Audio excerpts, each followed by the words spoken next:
Hey, so what's been going on? How are things going? What's going on with this game stuff? It's interesting.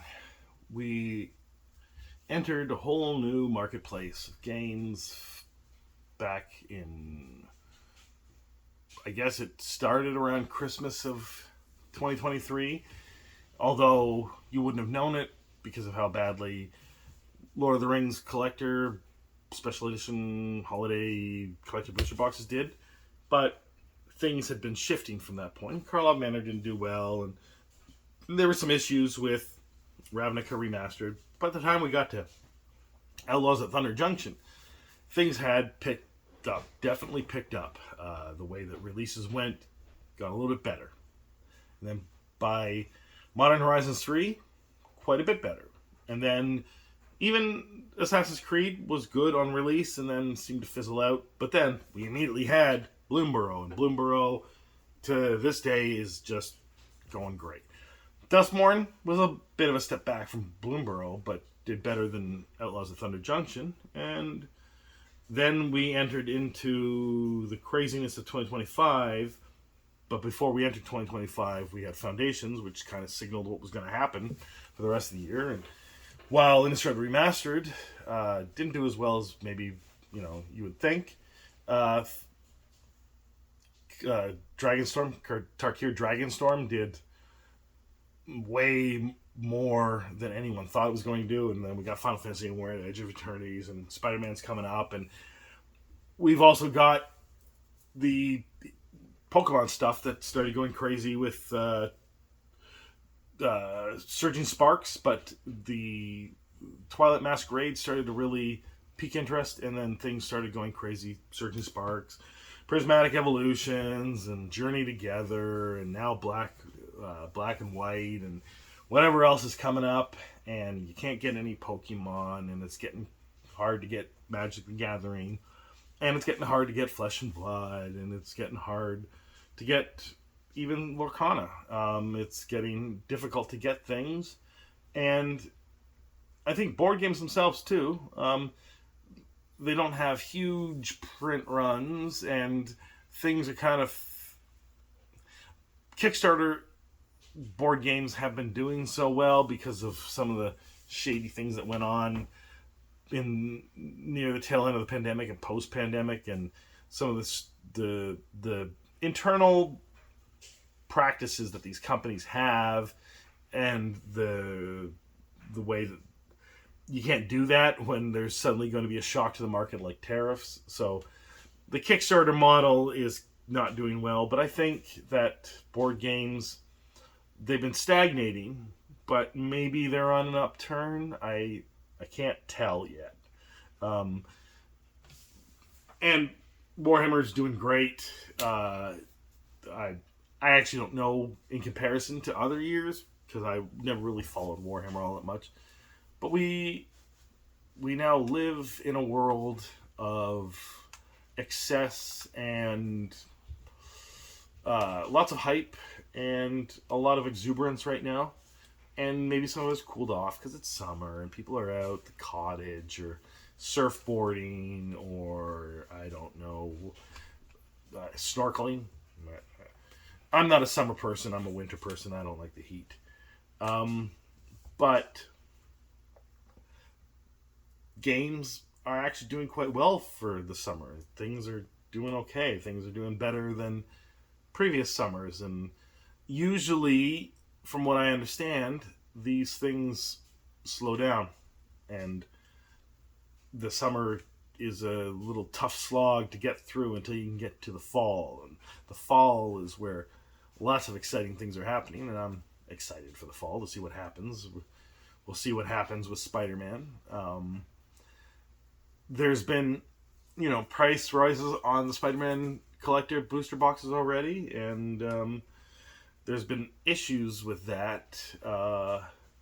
But I think people are going to pay a lot of money for collector booster boxes for Spider-Man, just like they did for Final Fantasy. And the Final Fantasy booster boxes, collector booster boxes, have not cooled, but they're not they're not doing any crazy upward movement.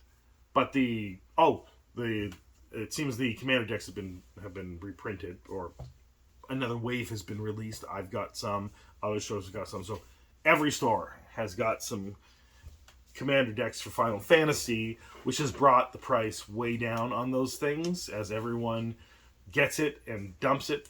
And I think this is the thing that happens with a lot of stores. I mean, I probably can be guilty of it too. Like the feeling you get, like you see this price. Let's just say it's $1,000 for something, and you can't get it. You can't get that thing. I can't get it to sell it. I could sell it for $1,000. It would only cost me like $500, $600, and I could make a good margin on that. That would be great. And then you do get some, but everyone gets some, and then everyone is like, oh, I want to get that $1,000. So they post it, and then it doesn't move. It's like, but I want that. I was counting on that $1,000. So then they got to drop it down to 900, then 800, and then 700, and their margin disappears, and suddenly, everyone else who's buying these things thinks, oh, these things are overpriced and these stores are price gouging. But really, they've just lost their entire margin because everyone's doing it at the same time, and they just can't be patient and wait until there's a good time to have that margin. When everything is dumped on the market at the same time. Maybe that's a thing I don't know what other industries this is a thing in. I mean, cars, phones, watches maybe, but other things like a baby supply store or a